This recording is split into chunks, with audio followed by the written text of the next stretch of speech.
रंगदारी मांगता है सीएमएस, साजिश करवा के लगवाता है इल्जाम। आपको कुछ नहीं पता लगा कि पैसे से छेड़ क्या? यहाँ बैठे हुए क्या करते रहते हैं? बस पर्चा भरते रहते हैं। भद्दी भद्दी गालियां देते हुए नौकरी से हटाने का सुनाता है फरमान। उसका सस्पेंशन निश्चित है। वार्ड बॉय कौन है?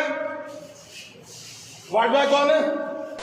वार्ड बॉय की छुट्टी तो डॉक्टर का करियर खराब करने का प्लान। क्या नाम है तुम्हारा? हैं? शुभम, तुम तो गए।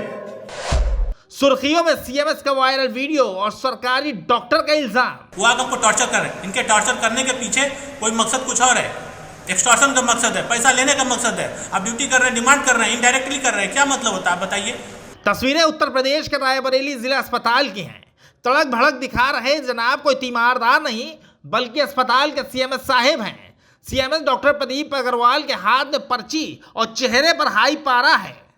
निशाने पर emergency medical officer doctor Santosh Singh और कई वार्ड बॉय हैं। सीएमएस का इल्जाम है कि डॉक्टर मरीजों को बाहर से दवाइयां लिख रहे हैं। कई वार्ड बॉय सिस्टम का हिस्सा और मुनाफे के हिस्सेदार हैं। किसने लिखी थी पर्ची? सही बताना। तीनों का सस्पेंशन, इसका डीओ लिखूंगा। हाँ, डीओ लिखूंगा कल को। अब उसका सस्पेंशन निश्चित है। वार्ड बॉय कौन है? वार्ड बॉय कौन है? वार्ड बॉय कौन है? क्या नाम है तुम्हारा? हैं? शुभम, तुम तो गए। तुम्हारा तो एजेंसी से है ना? यहाँ कैसे पर्ची मिल गई है? पूछ लीजिए, हमने तो दिया नहीं, हम तो मरीज छोड़ रहे हैं साहब। तो या तो फिर गवाही दो जिसने लिखी है। आप साहब हमने तो ना तो ठीक है, ठीक है, ठीक है। राजकुमार, शुभम और कौन है वार्ड बॉय यहाँ पे? अब देखिए, आपको कुछ नहीं पता लगा कि पैसे से छेड़ क्या? यहाँ बैठे हुए क्या करते रहते हैं? बस पर्चा भरते रहते हैं।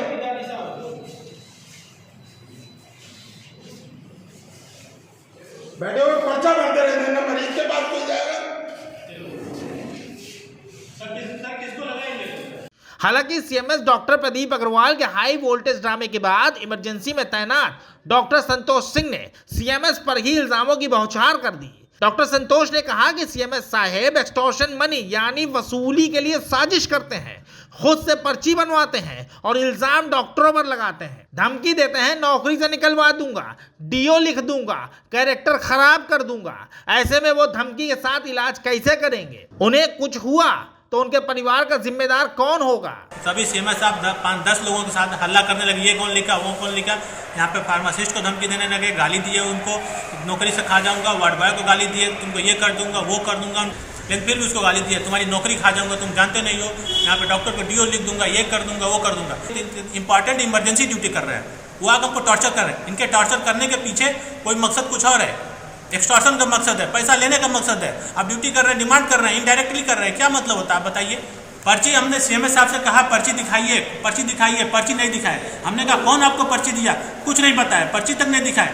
ये लगता है अपने घर से पर्ची लेकर आते हैं, अपने आदमियों के द्वारा पर्ची बनवाते हैं, बनवा के लेकर आते हैं, उल्टा सीधा करते हैं। यहाँ पे स्टाफ उल्टा सीधा करते हैं, एक्सटॉर्शन कर, मेंटली टॉर्चर कर रहे हैं हम। अगर इस कंडीशन में मैं कुछ कर लूँगा तो इसकी जिम्मेदारी कौन होगी? हमारे परिवार का कौन हो सकता है? आप बताइए। मैं ड्यूटी करने आया हूँ कि यहाँ पे इस कंडीशन में डॉक्टर पढ़ के ड्यूटी कर रहा है, इतना पढ़ाई करने के बाद ऊपर से सीएमएस होकर हमसे ऐसा व्यवहार कर रहे हैं। पर्ची खुद ला कर एक्सटॉर्शन का केस कर रहे हैं हमारे पर कि दवा बाहर से लिखा गया, जबकि कोई अटेंडेंट नहीं है, कोई पेशेंट नहीं है, कोई गवाही नहीं, कोई नहीं बोल रहा है, कोई कुछ नहीं कर रहा है। ये अपने आप से पर्ची घर से लेकर आते हैं। इस पूरे मामले पर डॉक्टर संतोष सिंह का कहना है कि उन्होंने कई बार सीएमएस साहब से पर्ची मांगी। उनसे कहा कि इस मरीज या तीमारदार को सामने लाइए जिसे पर्ची दी गई, लेकिन उन्होंने कोई सबूत नहीं दिया। उनका मकसद सिर्फ पैसे वसूली करना है, जिसके लिए रात में वो लोगों के साथ तांडव करने पहुंच गए और उसी अस्पताल की व्यवस्था खराब करने लगे जिस व्यवस्था को चलाने के लिए उन्हें सीएमएस बनाया गया है। फिलहाल मामले के अंदर की कहानी क्या है, कौन सच बोल रहा है, कौन झूठ, इसके लिए जांच की जरूरत है, जिससे ये सामने आ जाएगा कि आखिर पैसों के लिए पर्ची किसने लिखी, किसने लिखवाई। Bureau report, NDTV Bharat.